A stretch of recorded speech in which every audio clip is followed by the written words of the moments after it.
Although the talk is on international understanding and world peace, I think true religion, I'm not talking about religion which is completely organized or in which we are stuck too much to the organizational aspect of it, but to the true inner meaning of religion is always to find peace and understanding. Nobody wants to kill another, nobody wants violence. Peace is the essence of religion. In fact, the word religion comes from religios, which means to bind together, to bring together. So the moment religion begins to, instead of binding together, separate us and throw us into pieces, helter-skelter, then I think it's about time we took a new look at religion. And this is very interesting because the Rotary, I also addressed it in 2003, a meeting of the Rotary International in Colombo. It was called Sowing the Seeds of Peace, I think. Something. Sowing the Seeds of Love. Yeah. It's interesting because I find that the motto of the Rotary is service before the self. I think the essence of all religious teaching is service before the self. In fact, there is a beautiful sloka in the ancient Indian system of thought. Sarve bhavantu sukhinah, sarve shantu niramayah, sarve bhadrani pashyantu, mam kaschit dukhavat bhavet. Which means, to put it in a nutshell, may everyone in this universe be happy. May unhappiness not, dukkha, not affect any living being. If you go back to the still ancient scripture known as the Ishavasya Upanishad, there is a beautiful statement. It's a very famous Upanishad, which was the favorite of Mahatma Gandhi. It begins with a beautiful statement, Ishavashyam idam sarvam, yat kincha jagatyam jagat, which means that supreme being, we can call it God or nature or the spirit behind the universe, pervades everything here. All that moves, it covers, which means it is the earliest statement of holistic living. Holistic living doesn't mean living in a way by which you are made whole. Holistic living is to live with the understanding that this whole cosmos is one and we are an integral part of it. So it's our duty, wherever things are not right, to put them right and make it whole again. This is the message, an ancient message of the Upanishad. Now, all religions have talked of peace. When the Muslim meets a Muslim, the greeting usually is Assalamu alaikum. What does that mean? It means, may the peace of Allah be on you. Now, Allah means Lord. Another word in Arabic for Allah is Rabbil Alameen. Now, if you translate it into Sanskrit, it means Jagannath, Lord of the universe. What happens is, looking at the different languages and the outward trimmings of all that has been taught to us, we often consider it separate from the whole. It's not. Go to the essence and you will find that it is the very same. The basic understanding is that this human being is a spark of the divine. In fact, Swami Vivekananda, I'm not here to preach Hinduism, but there are certain things which are wonderful. Swami Vivekananda, when asked what is the essence of Hinduism, said, all souls are potentially divine. To manifest that divinity, either through work, or through worship, or through meditation, or through understanding, this is the essence of Hinduism. The rest are all fancy trimmings. What I am trying to say, it is the same in all religions. The great prophet who walked the streets of Galilee, what did he say? He said, blessed are the peacemakers, for they shall be called the children of God.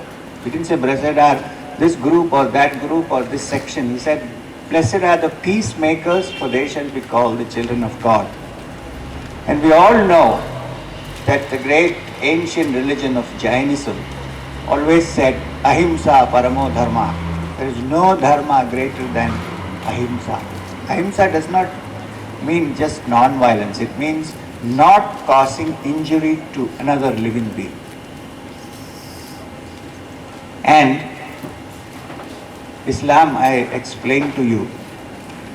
So what has happened, I think, is that, and why am I addressing religion? Because it is such a potent force in this universe. Some people may not want to be part of a formal religion, that's fine. Some people do not want to be religious at all, that's also fine. But it remains a fact that there are millions of people who subscribe to some religion or the other. We cannot forget this fact, we cannot wipe it out. And if the leaders of these religions, if they can cut across the outside conditioning and go within and show the followers that the truth is that all human beings are equal, all human beings have the same divine spark in them, then I think it will go a long way in sorting out international understanding and peace. For the simple fact, as we have written there, we are the world. I would modify it a bit and say, I am the world, you are the world. Which means change cannot come about through external reformation. We know this. When the red light is on, and as long as the policeman is standing there, we obey the red light. Just see the policeman off and we try to go through the red light. So it requires some rules and regulations, there is no question about that. But it also indicates that unless we change in ourselves, if we don't become peaceful, if we don't resolve our conflicts, then we cannot bring about international understanding and peace. Then international understanding and world peace is merely a slogan. It doesn't mean anything. We have to work it in ourselves, in our relationship with our neighbors, in our relationship in daily life. If we can bring this about, and I think religion plays a great role in this. Again, I'm talking about the essence of religion, not the organized one. You know this famous story of how the devil and his friend, very intimate friend, Billy, went for a walk. So the devil went down, picked up something and put it in his pocket. So his friend asked him, what have you picked up just now? And the devil said, I've just picked up the truth. So the devil's friend said, if you have picked up the truth, then your days are numbered, because the devil is the opposite of the truth, untruth. So the devil is supposed to have smiled, tapped him on his shoulder and said, don't worry friend, I'll organize it. I'm not saying that there is no need of organizing it. Rotary is an organization. But one shouldn't forget the spirit and get caught up in the organization. So the spirit is service before the self. I know most of the Rotary is working for 100 years. They have done a lot of good. Even we have a personal experience. Our little school, for one of the schools for the poor children was built with the help of the Rotary Bangalore. All this is going on. But it is good to constantly remind ourselves of this. And how do we do that? By practicing it in our daily life so that it is translated into action. Especially the young, because I believe there are a lot of young people and students come here. They are the people who hold the whole secret of understanding and peace in their hands. You know, when two young people fall in love, whatever the word means, let's forget about it. What happens? They are not bothered about what others are going to say. They are not worried about running away. They are ready to take any risk in order to fulfill that love which they feel. It may be biological, that's the difference. It's just the beginning of love. Okay, fine. Now can we exhibit the same amount of sincerity, throwing away all things that oppose us and move towards international understanding? Or is international understanding merely a rose to be put in the lapel and still stick to all our old ways? This is not possible. So we have to change inside to move. And then what we do becomes meaningful in life. There's a beautiful example of what selfless service is and how selflessness is the inner essence of a religious and spiritual person. The great Guru Nanak ji, who started the Sikh Panth, or the Sikh religion. I don't know even if it's a religion, it's a way of life. Once when he was employed as a storekeeper with one of the Nawabs, one of the Lodis, I don't know where, he was asked, put in charge of distributing grains to the poor people. So he used to stand there with this measuring cup, measure the grain and give it to the people who came. So there was no problem till he reached number 12. In Hindi he said, ek, do, teen, char. Then he came to 12, which is bara. No problem. Then he came to tera. Tera means 13.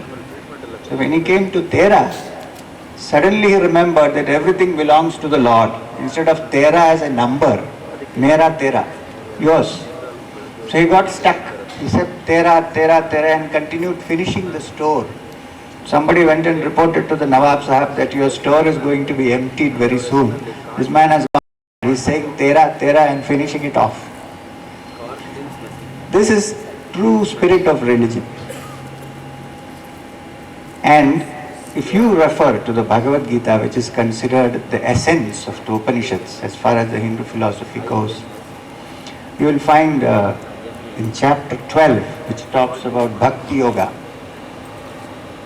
there is a statement by Krishna where he talks about who he considers to be the greatest devotee, or who he considers to be the greatest yogi, or one whom he considers to have attained the spiritual, the highest in the spiritual field. And the first sentence he used is Sarva Bhuta Hite Rata, one who has the welfare of all beings in his heart. He doesn't say one who sings my praises, all that is there on the side. The first statement is Sarva Bhuta Hite Rataha, one who has the welfare of all living beings in his heart. Him I consider to be the greatest of devotees.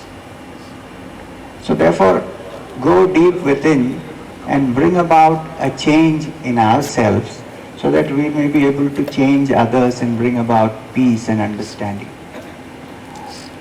Now, this is all that I think I can say today, given the time. 8:15 is about 2 minutes more. I would like to end with a beautiful prayer again from the... in between, I have 2 minutes. I want to tell you something about Islam, the Prophet Muhammad of Islam. So very often, today, especially nowadays, there's a lot of misunderstanding. Now, when once Muhammad was growing, the Prophet Muhammad was going for his prayers, it was an important prayer, Eid prayer. He was already a little late. So on Eid, you are supposed to wear good clothes and, new clothes and eat well and so on. So it was a good day of celebration. So on the way, he suddenly found a young orphan boy with torn clothes and so on, standing there and crying. So he stopped. He had his followers with him. He stopped and looked at the child and he asked the child, what is the matter? The child said, I have no father, no mother. Everybody is going to the mosque for prayer. They have clothes, they have food. I have nothing. What am I supposed to do? So he bent down and picked up the child in his lap and said, this is a hadith, one of the life of Prophet Muhammad, which is distinct from the Quran. He said, don't say that you have no father. From this moment, I am your father. He took the child back home. He bathed the child, gave it to his wife and said, bathe him, clean him up, get him a new set of clothes, give him food, and then I will take him to the mosque. So then his followers came running, everybody is waiting. He said, the Eid namaz has not started. You are delayed. He said, the greatest worship of God is to look after an orphan. And went late. What I'm saying is even the founders made laws sometimes to break it as long as the laws interfered with welfare. You know the famous Jesus Christ story when he was preaching on a Sabbath day. The priest came out of the temple and said, "It is Sabbath, how can you preach?" And he said, "The law was made for man, not man for the law." So now I think I should conclude. I would like to conclude with a beautiful prayer again taken from our ancient Sanskrit scriptures. A prayer we must have heard in many places. It's a beautiful prayer. It is Sahana Vavatu Sahano Bhunaktu Sahaviryam Karavavahai Tejasvinavaditamastu Ma Vidvishavahai, which means may we both meaning I standing here and you sitting here, may both of us be nourished, may both of us be protected. Sahaviryam Kar, may our vitality increase, may our tejas, energy increase. And the last sentence, very important, Ma Vidvishavahai, let us not quarrel among each other. Let's not fight among each other. With this and with the prayer Asato Ma Sadgamaya, lead me from the unreal to the real. Tamaso Ma Jyotirgamaya, which is a very good thing to be put up in all electricity boards. Lead me from darkness into light. Mrityor Ma Amritam Gamaya, lead me from ordinary mortality to the great immortal. Om Shanti, Shanti, Shanti. Thank you very much for this opportunity.